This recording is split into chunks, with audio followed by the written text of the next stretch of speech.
Welcome back. My name is Suzanne Hobbs, and I'm joined again by Nathan Whitaker, CEO of Stimulus Technologies, for the second part of our 8-part series on cybersecurity. Let me start right off by asking what the biggest threat is right now to small businesses. By far, the biggest concern that we have as security professionals is email security. Why is that? For several reasons. Email is still the biggest tool that hackers use to penetrate security. First and foremost, it targets an individual. Most businesses rely on emails for communication, both inside and outside their organization. The average owner, employee, or whomever starts their day by checking their emails. They might do it on their computer, phone, tablet, or their kid's iPad, or hotel computer when they're on vacation. Email is a go-to for everyone today. And why is that bad? We've emotionally built up trust for people we communicate with often. I think most people think that they can spot a spam message, an advertisement, a foreign prince wanting to send you money, or someone trying to sell you drugs online. But what if an email comes from a name that you know and looks like something that they would normally send? Would you open it? Generally, yes. It started with hackers sending messages from people that you might know with an attachment. That attachment might have been a spreadsheet or PDF that looked like something that you need. Unfortunately, that attachment contained a virus. And when the person would click on it, the computer would be infected with that virus. I don't worry about these too much anymore. Email server and desktop antivirus do a pretty good job today of detecting and removing files directly to emails. That is, of course, if you have a good antivirus software installed on both your email server and your desktop.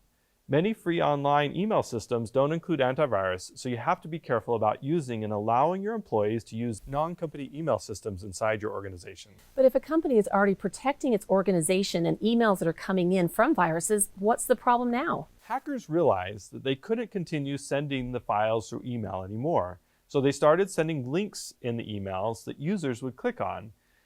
They have become pretty good at this. File sharing sites like Dropbox, Google Drive, Microsoft OneDrive are all common today. Companies use them to share large files all the time. You get an email from a colleague. It says their name right on the top of the email that says to download the document that you need from Dropbox. You're a savvy user and check to make sure the link really goes to Dropbox. So you click on it. Well, now you just downloaded a file that infected your computer. So even someone that knows what they're doing could be duped into downloading an infected file from a legitimate site. Well, maybe not a legitimate site. Most file sharing sites have antivirus systems scanning the files on their sites, so the hacker wouldn't have been able to store the file on the legitimate site.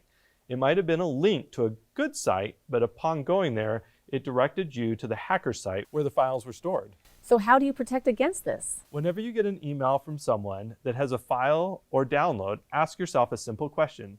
Did I request this? Most of the time, you probably didn't. If you're unsure if you need a file, pick up the phone and call the person.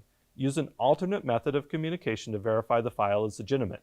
Don't just reply to the email. Most likely you'll be replying to the hacker, and they will let you know that you should open it. But how would the hackers know who we would trust? That's easy. We tell them. We don't intentionally go out to the bad guys and say, hey, send me some emails from my boss with viruses. I like all those.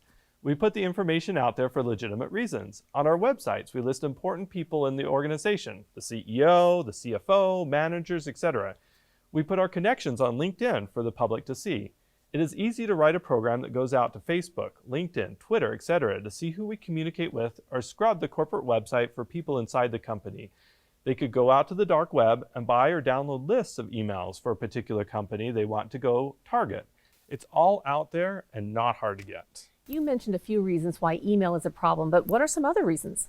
We've been talking about finding and targeting individuals. In the security world, we call this social engineering. It is about getting someone to do something they normally wouldn't, but for what they think is a legitimate reason. Let me give you another example.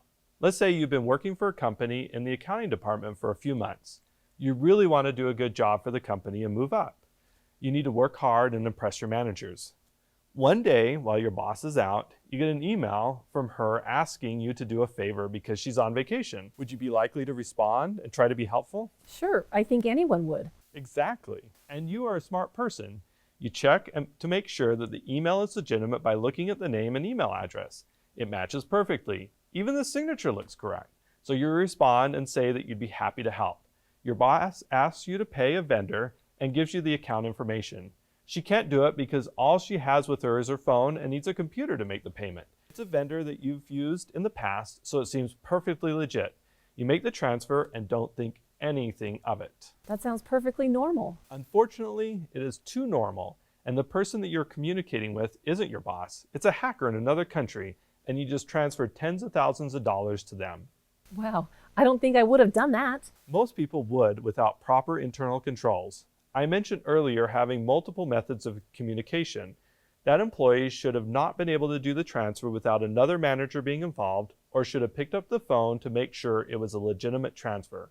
With wire transfers, the money is transferred and available in the other bank almost immediately. You can work with the bank to set up controls that the bank has to call another authorized user on a particular phone number and get a passphrase before doing the transfer. Technology can't completely prevent this. You have to set up internal controls inside your company and train your employees to follow them.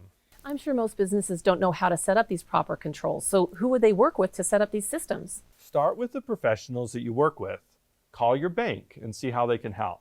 Talk with your business insurance advisors. They will have recommendations on insurance policies to protect against these losses, but also an internal audit checklist of policies you need to have in place. Use that checklist as a guide of what you need to set up in your company. Finally, most legitimate IT professionals can be very helpful on setting up these policies and procedures. This has been so informative, and I'm sure anyone watching is going to be more cautious about email communication. So thank you so much for all this information.